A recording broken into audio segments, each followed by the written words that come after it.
was your best friend, and now I'm just losing all of. Kalau orang tersambung hatinya kepada Allah, beli ikan apa yang mahal? Yang mahal lah. Salmon. Salmon. Ikan salmon misalnya, potong. Bawa pergi ke pasar beli ikan salmon 200.000 sekilo misalnya. Bawa ke rumah, potong, goreng, lalu azan, Allahu Akbar, Allahu Akbar. Lalu karena terdengar azan langsung wudhu, sholat, datang kunci. Habis semuanya dimakan 200.000 pula 1 kilo. Kalau hatinya tersambung kepada Allah, tidak akan mau dia untuk mengambil sambung mangkuk kepala kucing tersebut sampai ke darah. Tapi kalau hatinya tidak tersambung kepada Allah, cepat sekali kaki menendang kucing tersebut sampai merek kepala kucing tersebut. Maka itu kalau orang betul-betul sholat itu tersambung kalbunya kepada Allah, tersambung ruhnya itu kepada Allah, ruhnya itu yang berlaku ketika dia sholat, maka pasti saat itu dia akan mewarisi sifat Tuhan. Maka itu Bapak Ibu, di qasad yang pertama tersebut, di hukum qalbi itu qasad yang pertama itu orang mesti wajib menyatakan sirinya tersebut, yaitu ruh tersebut.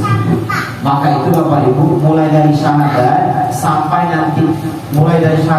haji ini, kitab ini dalam rangka untuk qabla tamutu, mematikan jasad sehingga roh itu hidup, sehingga Bapak Ibu sholat itu dengan roh bukan lagi dengan jasad.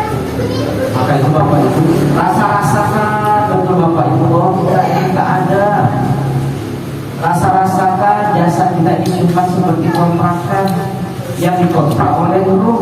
Rasakan mata memandang ini, ketika kita memandang ini bukan lagi jasad yang memandang. Rasakan yang memandang itu ruh, dia hanya numpang di mata jasad. Rasakan ketika mendengar ini, telinga ini sebenarnya tak hidup. Yang hidup itu yaitu ruh kita tersebut. Maka itu ketika orang mampu merasakan sehingga hancurlah jasadnya tersebut, maka ketika dia sholat tersebut pasti yang berlaku adalah ruhnya.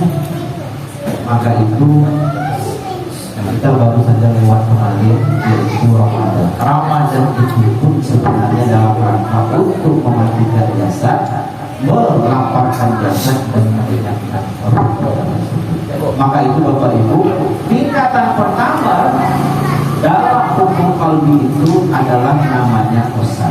Setelah Bapak Ibu nanti sholat, setelah mengucapkan lafaz niat, menyatakan si niatnya itu jangan lupa. Di mana letaknya menyatakan si niat? Bentang tikar sejadah, masuk dengan kaki kanan, ucapkan bismillah. Maka dalam hati nyatakan atas nama Allah yang Maha Pemurah, yang lagi Maha Penyayang. Lalu istighfar 3 kali, kembali kepada Allah.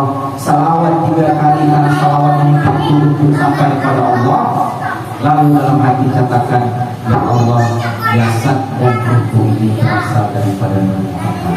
Orang yang sebelum sholat, sebelum sembahyang, dia menyatakan dirinya jasad dan ruh ini berasal daripada Muhammad, insya Allah dia akan dapat fadilatnya, yaitu mati berkeramat. Apa mati berkeramat? Orang mati berkeramat itu Bapak Ibu, digali kuburnya tak ada air. Orang mau masukkan jasadnya, kuburannya air luar biasa, berat badannya 200 kilo, diangkat seperti apa? Sekarang beras 20 kilo. Itu tanda orang mati berkeramat. Macam mana cara dapatnya? Salah satunya adalah sebelum sembahyang itu yakinkan, ya Allah, jasad dan ruh berasal daripada Muhammad. Setelah itu baru Bapak Ibu ucapkan lafaznya, tapi bukan niat lafaznya, segala macamnya. Lalu Allahu Akbar. Ketika sebutkan Allahu Akbar itu, arti Allahu Akbar itu adalah ya Allah, kau saja yang ada, aku tak ada. Kenapa? Kalau tidak disebutkan, tidak, pasal Allah Akbar itu Allah Maha Besar. Kalau seandainya kita duduk di syariat saja, berapa besar Allah tidak disebut besar. Saya bilang Allah itu sebesar alam semesta, Bang Nopiar bisa bilang Allah itu sebesar 2 alam semesta. Saya bilang Allah itu maha, Pak Medan bisa bilang Allah itu dua maha. Tak habis-habisnya besar Allah. Kapan baru Allah itu besar? Ketika kita tidak ada, Allah saja yang ada, barulah Allah itu besar. Maka itu ketika kita sholat tersebut, letak kosannya terus di situ. Allah Akbar, engkau saja yang ada, aku tidak ada. Berarti yang bekerja di situ bukan kita, tetapi ruh kita. Ruh kita itu berlaku karena ruhnya Rasulullah, yaitu Ahmad. Ruh Rasulullah itu berlaku karena zat Allah, yaitu Ahad. Zat Allah itu yang kita naikkan ke atas, yaitu yang satu. Bapak Ibu yang saya muliakan, itu tangga yang pertama, yaitu kosa tersebut. Lalu tangga yang kedua dalam hukum qauli tersebut, kalau di kitab ini Bapak Ibu banyak sekali, nanti Bapak Ibu baca. Misalnya dalam kitab ini salah satunya adalah kalau orang bergantung dengan lafaz niat, usalli fardal zuhri misalnya, itu Bapak Ibu seolah-olah dia tidak yakin bahwa Allah tahu kalau dia mau sholat 3 rakaat. Ya Allah, aku sholat 3 rakaat karenamu ya Allah. Seolah-olah tak yakin Allah kalau dia mau sholat maghrib 3 rakaat. Setelah dia bilang bahwa dia mau sholat 3 rakaat, baru Allah tahu, kan bukan gitu. Kalau seandainya orang duduk hanya niat itu lafaz niat, maka itu lafaz niat itu bukan niat, itu lafaznya saja. Tapi sebenarnya itu adalah yang tidak bersuara dan tidak bersuara. Kitab ini panjang penjelasannya Bapak Ibu, nanti kita baca. Lalu yang kedua Bapak Ibu, 5 menit lagi karena setengah jam kita kitab ini, setengah jam nanti baru kitab yang baru. Lalu yang kedua yaitu ta'arad. Ta'arad itu adalah menentukan anggota sunnah dan wajib saat berjumpa dengan Allah. Nah, ini Bapak Ibu. Jadi ta'arad itu dalam hukum qalbi tersebut yaitu menentukan anggota sunnah dan anggota wajib ketika kita hendak berjumpa dengan Allah. Orang syariat, mohon maaf Bapak Ibu, bahwa ketika dia sholat itu bagi dia yang wajib itu ya diri dia tersebut, yaitu ketika dia sholat itu tidak ada tangan kaki, padahal anggota tubuh kita ini adalah anggota sunnah, bukan anggota wajib. Kalau anggota sunnah terbawa, anggota wajib tidak terbawa dalam sholat, maka sholat itu gagal. Contoh ini, Datuk Haris punya duit 500.000 ringgit. 500.000 ringgit itu kan banyak. 500.000 ringgit itu anggota sunnahnya, bawa pergi ke Malaysia. Bisa tidak masuk ke Malaysia? Tak bisa. Kenapa? Karena anggota wajibnya tertinggal. Mana anggota wajibnya? Paspor. Anggota wajib ada, paspor ada. Bisa tidak masuk Malaysia? Bisa. Cuma masuk Malaysia tak sempurna. Kenapa? Karena duit tak bawa. Mau nginap di hotel tak bisa, mau makan tempat enak tak bisa. Kenapa? Karena anggota sunnah tidak bawa, yaitu 500.000 ringgit. Kapan baru sempurna? Ketika anggota sunnah dan anggota wajib itu dia terbawa. Tapi kalau orang memahami anggota wajib sunnah itu kalau dia tidak terbawa, maka dia tidak menggagalkan orang itu sholat. Contoh Bapak Ibu, kalau seandainya orang tidak punya tangan dia anggota sunnah, maka itu tidak menggagalkan dia untuk sholat. Kenapa? Karena tangan itu anggota sunnah, bukan anggota wajibnya. Bapak Ibu misalnya sakit perut, baru mau Allahu Akbar sakit perut tak sanggup sholat sambil nusuk. Kata orang syariat, qiyam itu berdiri, kata dia. Pokoknya yang namanya rukun itu tak boleh berubah, kata dia. Qiyam itu berdiri, tapi sampai perut dia duduk. Duduk dia. Kalau kita hitung secara rasional, berarti dia sudah mengubah hukum. Yang qiyam itu berdiri tegak, tapi dia duduk, kan mengubah hukum. Walaupun dalam keadaan darurat, maka itu orang hakikat sekali qiyam berdiri, selama-lamanya qiyam mesti perutnya hancur. Kenapa? Karena qiyamnya orang hakikat itu berdiri mati, bukan berdiri hidup, berdiri mati. Gimana letak berdiri matinya? Yaitu ketika dia Allahu Akbar, kau saja ada, aku tak ada, berarti aku mati. itu yaitu menentukan anggota sunnah dan anggota wajib ketika berjumpa dengan Allah. Maka anggota sunnahnya itu adalah jasad kita ini, tangan, 7 anggota tubuh kita ini, dan anggota wajibnya itu adalah ruh kita tersebut.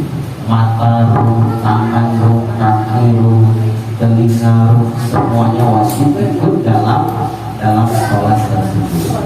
Nanti Bapak Ibu ulang kembali baca. Lalu yang ketiga namanya taklid.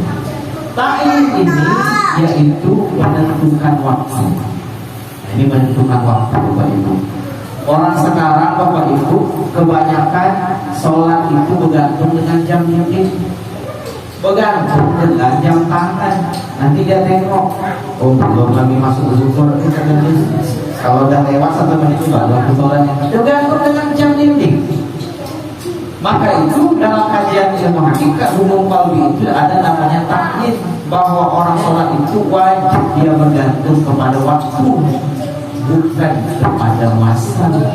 Sembahyang yang kita lakukan, jasad kita itu memang bergantung kepada masa, tapi ruh kita itu bergantung kepada waktu. Jasad, waktu dengan masa itu berbeda ketara sekali Bapak Ibu. Beda sekali antara waktu dengan masa. Coba Bapak Ibu bayangkan, kalau seandainya orang dulu, mereka wali-wali Allah itu beruzlah dalam gua itu kadang 10 hari, kadang 20, 40 hari, kadang bertahun. Kalau seandainya wali Allah itu tidak sholat, tidak mungkin tak akan jadi wali dia. Tapi bagaimana cara dia menentukan waktu? Sementara dalam gua itu tidak pakai jam, tidak bisa melihat putaran matahari misalnya. Kenapa? Karena wali itu sholat bergantung dengan waktu. Dia tidak terikat dengan masa. Waktu itu satu saja. Di dalam waktu itu ada masa. Maka itu adik-adik kita yang pernah belajar ilmu filsafat itu, tapi saya tidak ingin bahasnya melalui kajian filsafat. Tapi dalam kajian filsafat itu, ketika mereka bicara tentang time atau waktu tersebut, berbeda ketara antara waktu dan masa tersebut. Baik Bapak Ibu, karena waktu kita setengah jam, insya Allah nanti akan kita sambung tentang mana sebenarnya rahasia waktu tersebut, waktu dan masa tersebut. Nanti saya lupa memasukkan dalam kitab ini hadis kursinya siapa sebenarnya waktu tersebut. Tapi yang jelas, yang pertama, yang 2 poin penting, 2 malu pertama pada malam hari ini, yaitu qasad dan takrad. Qasad itu yaitu menyatakan niat sebenar-benarnya itu yaitu tidak bersuara dan tidak bersuara.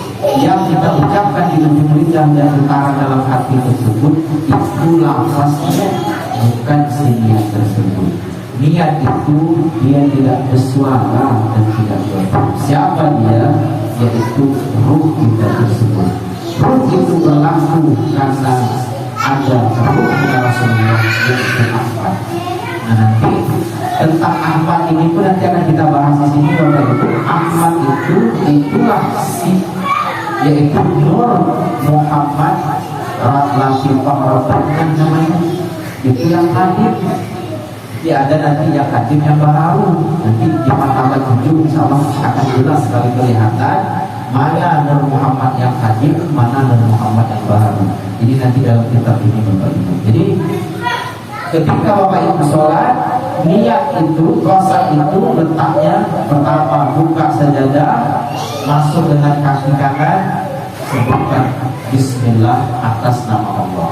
Istighfar 3 kali, salawat 3 kali, nyatakan dalam hati, ya Allah jasad dan tubuh ini berasal daripada Muhammad sebagai pintu masuk pasar tersebut. Lalu ucapkan lafaznya, setelah itu Allahu Akbar. Allahu Akbar itu artinya engkau saja yang ada, aku yang tak ada, maka masuk dalam pasar tersebut.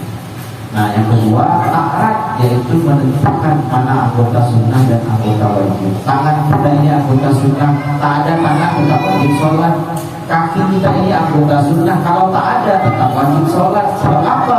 Sebab dia anggota yang kalau dia tidak ada tidak menggagalkan sholat, tetap wajib sholat.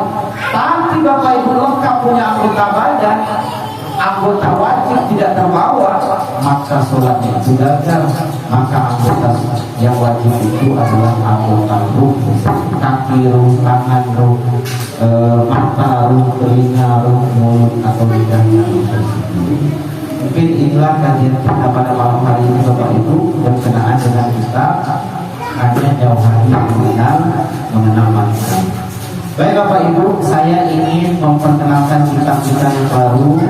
Kitab yang ini sebenarnya sama dengan kitab ini saya menulisnya. Jadi tapi ini yang lebih dulu selesai, yang ini baru Ramadan 20 Ramadan kemarin rampungnya, dan hampir 3 tahun juga Bapak Ibu, karena saya lebih mendahulukan yang ini kemarin.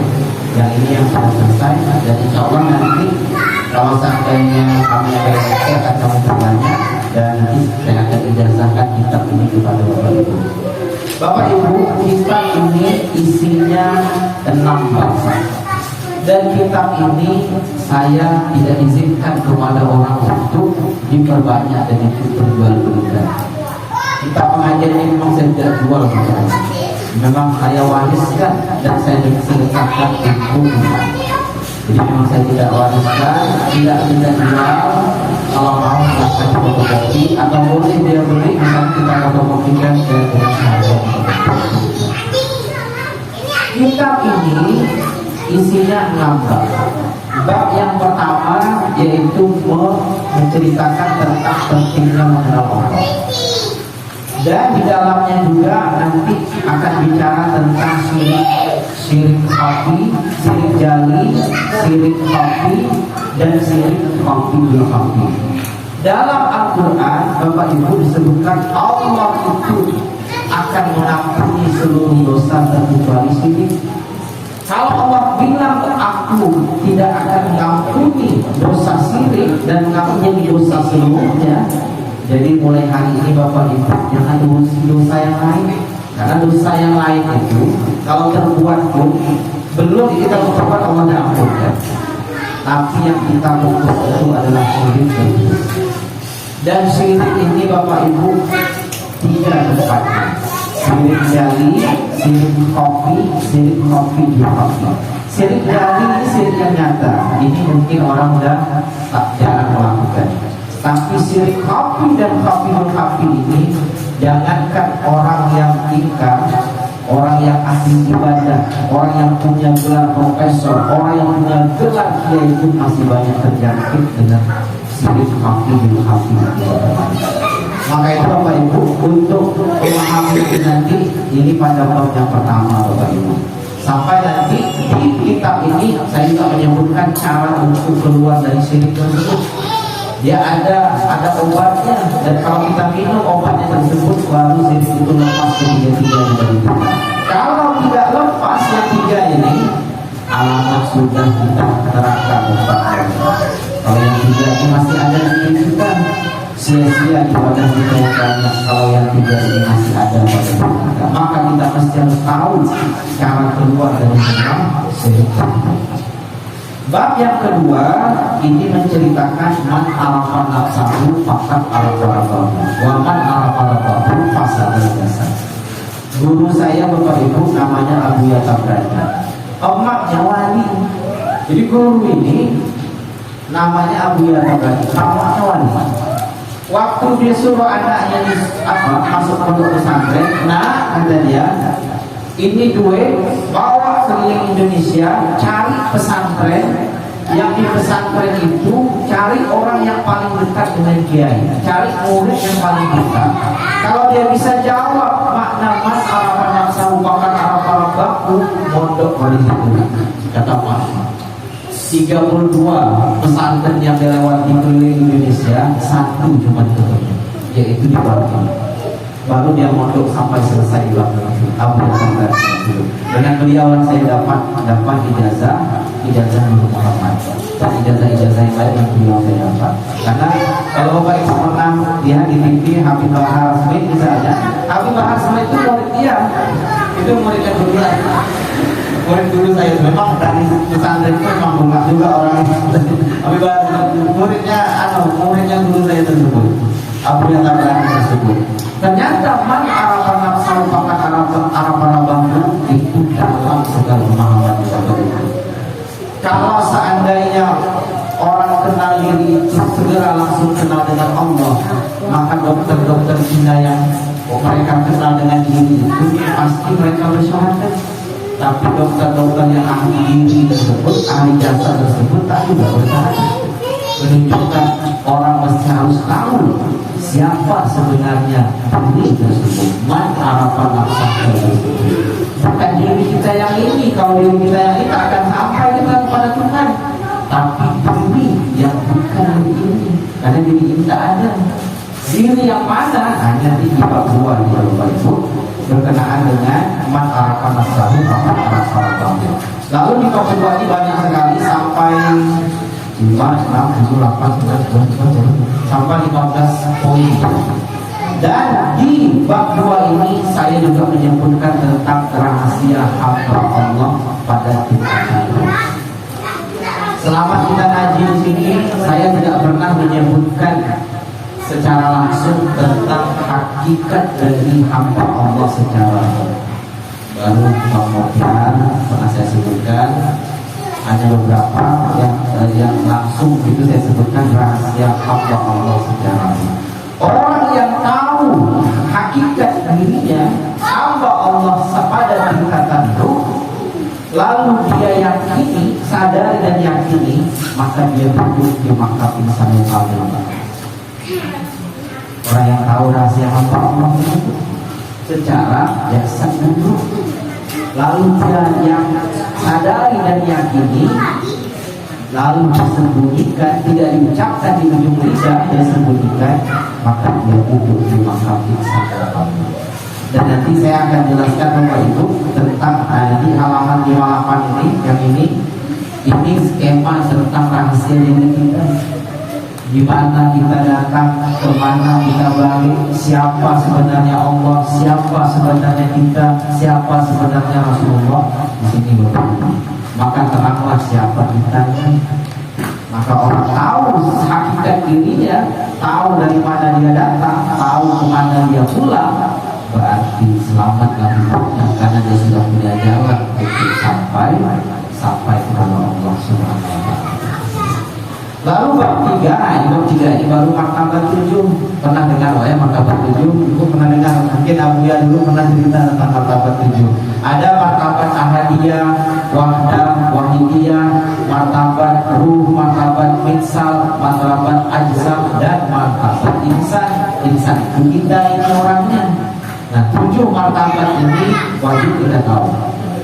Kenapa? Karena ini rahasia asal kejadian diri kita dan rahasia asal kejadian alam semesta. Lalu yang keempat, bab keempat tentang Nur Muhammad. Nur Muhammad ini jangan diartikan Nur itu cahaya. Selama ini orang bilang Nur Muhammad cahaya Rasulullah, bukan. Tapi Nur itu artinya, Nur Muhammad itu artinya sumber segala sesuatu. Maka itu mungkin sering dengar pengalaman kemarin Profesor Said Al-Qusiran, Nur Muhammad itu sumber segala sesuatu. Dari Nur Muhammad itu Allah menjadikan alam semesta dan segala isinya. Kenapa? Karena dia sumber segala sesuatu. Orang sekarang banyak tak percaya dan menolak. Kenapa? Karena dia tidak runutkan dari atas.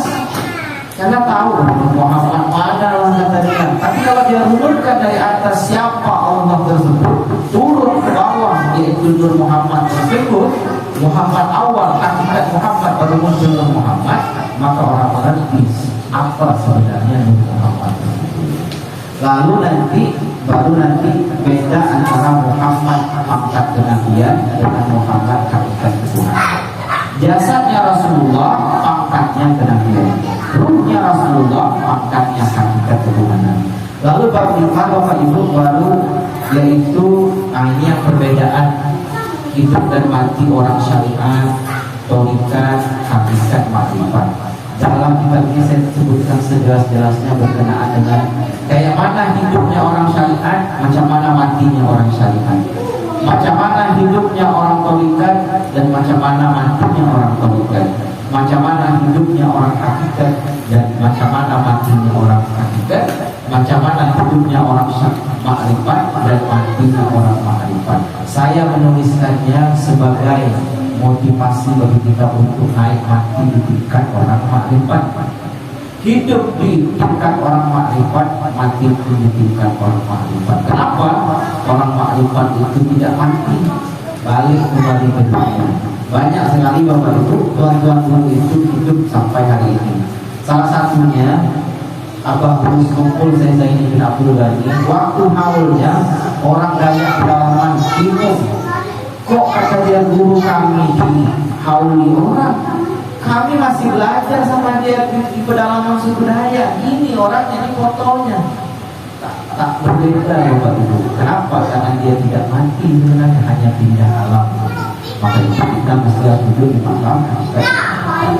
Nah, bab ke-6 yang terakhir baru yang itu Bapak Ibu.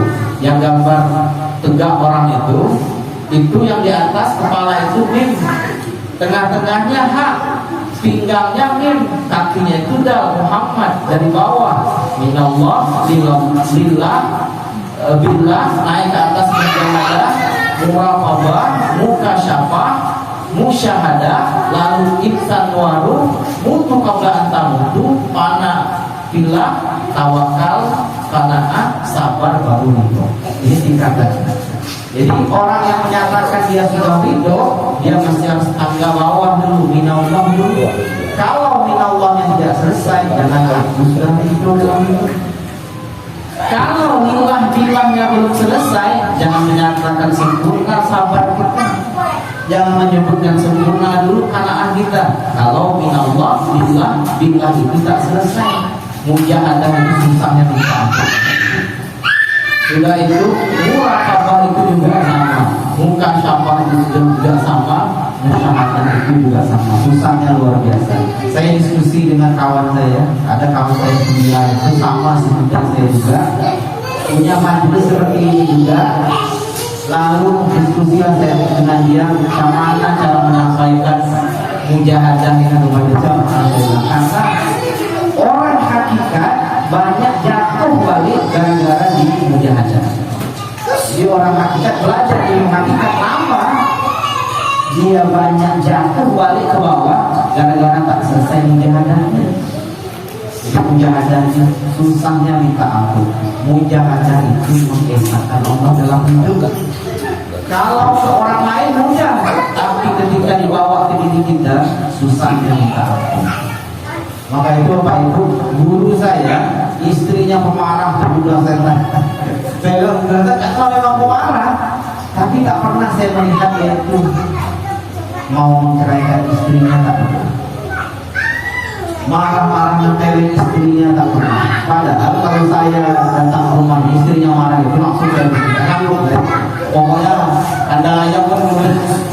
Tapi tak pernah, kenapa? Karena dia sudah lulus mujahadah. Karena yang di depannya itu bagi dia bukan istrinya, tapi yang di depan itu bagi dia Allah. Maka dia sudah, itu orang lulus mujahadah.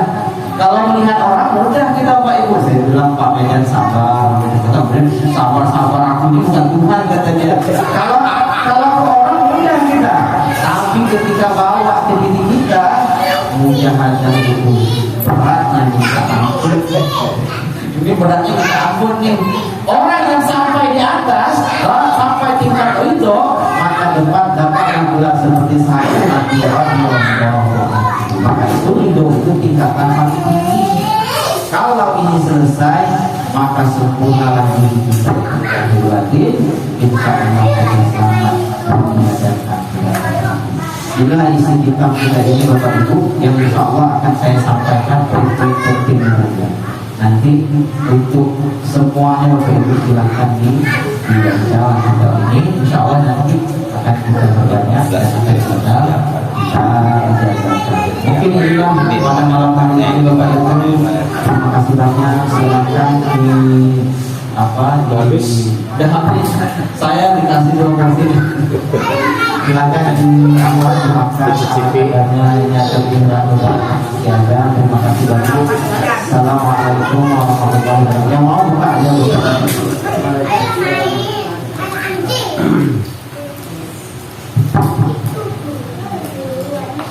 Terima kasih kepada Ustaz yang telah memberikan wejangannya, tausiahnya, nasihatnya, pengajian kita.